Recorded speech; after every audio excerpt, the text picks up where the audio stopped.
नाशिकमधल्या TCS प्रकरणी आणखी एक धक्कादायक माहिती समोर आली। 4 महिलांनी कॉर्पोरेट जिहाद प्रकरणी जबाब नोंदवलेला आहे।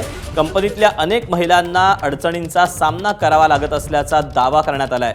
शाहरुख कुरेशी, रजा मेमन, आसिफ अन्सारी, तौसिफ अत्तार, शफी शेखनं महिलांसोबत गैरप्रकार केला होता।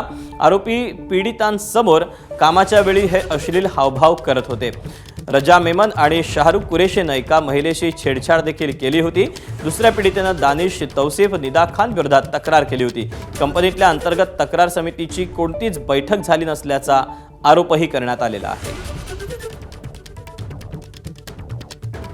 याबद्दलचे अपडेट जाणून घ्या तर सूरज ओझा आपल्या सोबत आहे। सूरज, खरं तर पुन्हा एकदा हा जबाब समोर आलेला आहे। या जबाबामध्ये आणखी कुठल्या गोष्टींची नोंद करण्यात आली आहे? नक्की दीपक, चार्जशीटमध्ये बऱ्याच विक्टिम्सचे स्टेटमेंट्स रेकॉर्ड करण्यात आलेले आहेत।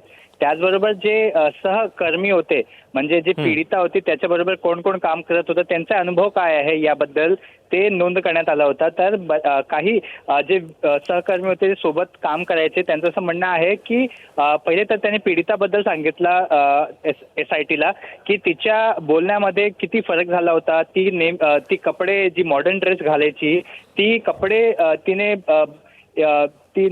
असे कपडे घालायला लागली जी मुस्लिम धर्माचे महिला घालतात, अशा प्रकारच्या स्टेटमेंटमध्ये ती लोक दावा करतायत। त्याचबरोबर त्यांचं असंही म्हणणं आहे की त्यांचीही देखील छळ काढण्यात आली होती। काही व्यक्तींवर असे गंभीर आरोप लावण्यात आले आहे। त्याबद्दल त्यांनी तक्रारही देखील केली होती, पण त्या तक्रारीवर कुठल्याही प्रकारच्या ॲक्शन झाल्या नसल्याचाही देखील धक्कादायक दावा असा करण्यात आलेला आहे विक्टिमकडनं। तर SIT ह्या प्रत्येक गोष्टीचा इन्व्हेस्टिगेशन करत आहे। जी सूरज, धन्यवाद दिलेल्या सविस्तर माहितीबद्दल।